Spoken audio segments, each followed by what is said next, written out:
welcome back. And today I am going to be doing a quick little declutter. Now I'm trying to be more mindful of filming when I declutter things. And last night, when I should have been falling asleep, I got into this mood of I need to declutter some powder. So that's what we're gonna do. Okay. Do you want to also see the things that I'm keeping? Okay, yeah, I'll tell you those at the end. I've got some loose powders and I've got some pressed powders, so I'm just going to grab and go. The first one that I am decluttering is this Makeup Forever HD setting powder, Ultra HD setting powder. I have it in the shade Sienna, and this powder is okay. Have I used it? Yes, I have used it. Oh my gosh.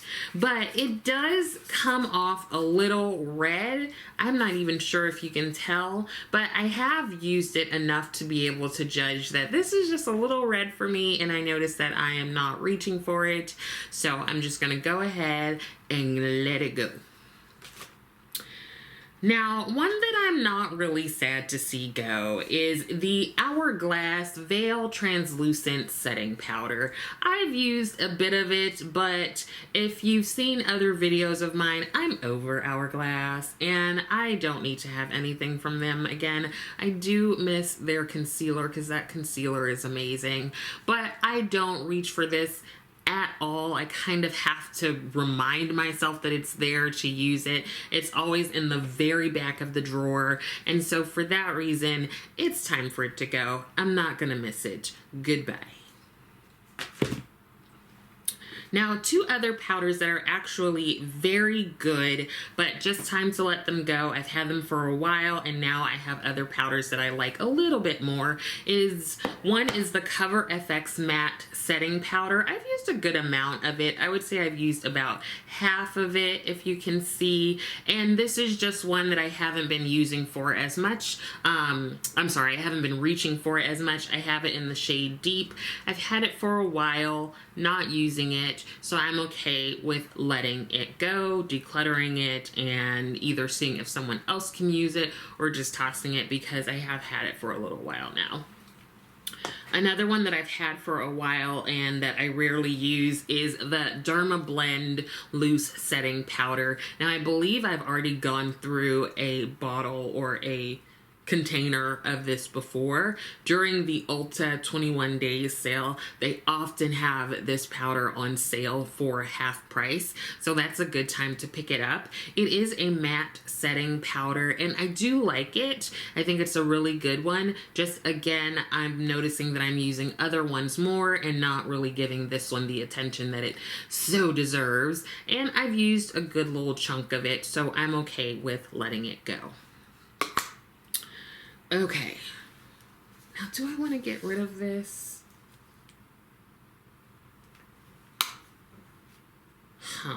Let's come back to that one.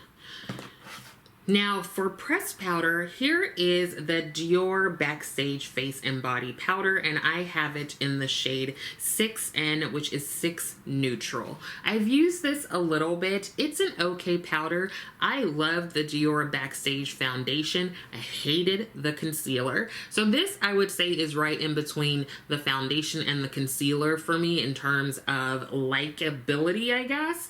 It's an okay powder, but I don't find that it does anything more than some of my other pressed powders, and I noticed that I have not been reaching for it to use, so it's time for it to go bye-bye. Another one that is in that same category of time for it to go is this Fashion Fair Cosmetics Iconic Pressed Powder in Bold Bronze. So here is the powder. Now, if you are like OG into makeup, you know that Fashion Fair is a cosmetics brand that is geared towards darker skinned women and people of darker skin, and it was around for a while. Like, I remember older cousins, siblings, parents, and all that stuff using this brand, and then it went away, and then it came back. Now, I really enjoy their creme to powder foundation. I just noticed that I don't use the powder itself too much, this pressed powder, and so I think it's okay for me to let it go now. I still do have 2 shades of the creme to powder foundation as well as their primer. The primer is okay. It's nothing super special to me. I think the shining star of their relaunch is the creme to powder foundation. It's amazing. Love it. Get you some. But I'm okay with letting this go now. Now, why is Rosé's hair on me? Girl. So another powder that I have, I've had this for a short time, but I have not really been using it at all. I really thought that I would. This is the Linda Hallberg blotting powder. And the reason that I purchased this is because it has Upsolite in it. And Upsolite is the like star ingredient in Danessa Myricks Blurring Balm powder. This is a pressed powder, kind of like a pressed powder version of that. And it comes with a nice little sponge and an area to put it in the compact, but I do not use this at all. Like, I do think it's pretty translucent. Even if you have deeper skin, you can kind of rub it in, but I just do not use it. Like, it just sits there, and there's no reason to keep it if it's sitting there staring at me, right? Very similar to that is the All Nighter powder, waterproof setting powder from Urban Decay. Now, I got this because it was like so popular and I like fell for the hype. I haven't really used it enough to really determine if I like it or not, but it just sits there. I'm just noticing I could possibly pop this out and maybe, let's see. I can maybe pop this out and put it into a magnetic pan, and I wonder if that would make me use it more if I had it kind of settled with some other things. Let's see if we can easily pop it out.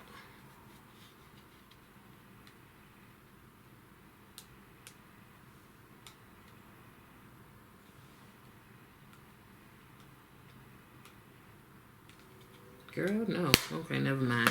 I'm not trying. I try enough in life. I'm just gonna go ahead and get rid of it. But let me know if you've tried this one and how you like it. I honestly find that stuff isn't necessarily waterproof. I'm not dunking my face in water on a regular basis when I have on makeup. And I actually think that my Charlotte Tilbury setting spray does a really good job of keeping things on my face. I really don't feel that I need a powder for that task. Now, I'm sort of waffling on this Marc Jacobs Accomplice powder. This is in Starlit. Now, when I purchased this, I thought that it was more of a setting powder, but it definitely has like a shimmer to it. That's actually really pretty. And I really like the brush. Okay, I think I might keep this a little bit longer, because this is actually really pretty. I think I could use this. I don't use highlighter very much, but this is one that I would definitely see myself popping over some bronzer. This is really pretty. OMG. Okay, I'm keeping this one. Let's put that in the powder drawer. Okay, so let me tell you the powders I currently have that I am using, and they are the reasons why I'm getting rid of the rest of these. So I do have the Laura Mercier translucent setting powder. I have it in medium deep, and I also have it in translucent honey, and I regularly use both of these, and I really like them. They set my makeup well, and I do think that they help with longevity of my makeup. I also have a mini somewhere in here. Oh, I have a mini of it that I sometimes will take to work, and this is a mini of the translucent honey.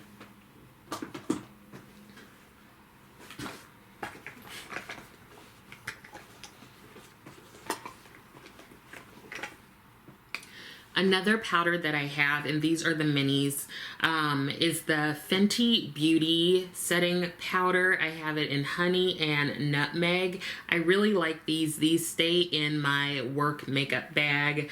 I rarely take them out of there. So this is always a setting powder that I'm using at work. Sometimes I will switch them out for the Laura Mercier, but basically these two stay in my work makeup bag, and they are what I use to set my face when I am at work. And the last, is this the last? Yes. Loose setting powder that I have recently been enjoying is the Oma Beauty setting powder. Now you can see that I sometimes, a lot of times, have two shades. Sometimes I have a lighter shade and a darker shade, just depending on which one I want to use. So I have the Oma powder in honey as well as rich tan. Now this is the one that was like a TikTok sensation for a while because of how the container is. You can turn it and the powder comes out, and you can easily dip your brush or a sponge in here and get the powder out to set your face. So rather than having to tap it onto the cap and making a mess, you can do it that way. I feel like this is a very blurring powder. It does seem to set things very well. I also think that it keeps my makeup matte for most of the day. So I've really been enjoying it, and I'm really glad that I decided to try it out, and I like it even more because it was on sale when I bought it. Now, in terms of pressed powder, the two pressed powders that I regularly use are, the first one is the Pat McGrath Under Eye Setting Powder. I use this often to set my under eyes. I think I've gone through 2 or 3 of these already, so this is one that is tried and true for me and is not going nowhere, I don't think. And the other one is the Charlotte Tilbury Airbrush Flawless Finish Setting Powder. I've also gone through like 2, 3, 4 of these, so this is not going anywhere, and it's one that I use daily. So those are the powders that I am keeping to continue using, and I am getting rid of these 1, 2, 3, 4, 5, 6, 7, 8 powders that I am not using. Let me know some of your favorite powders, or let me know some that you hate.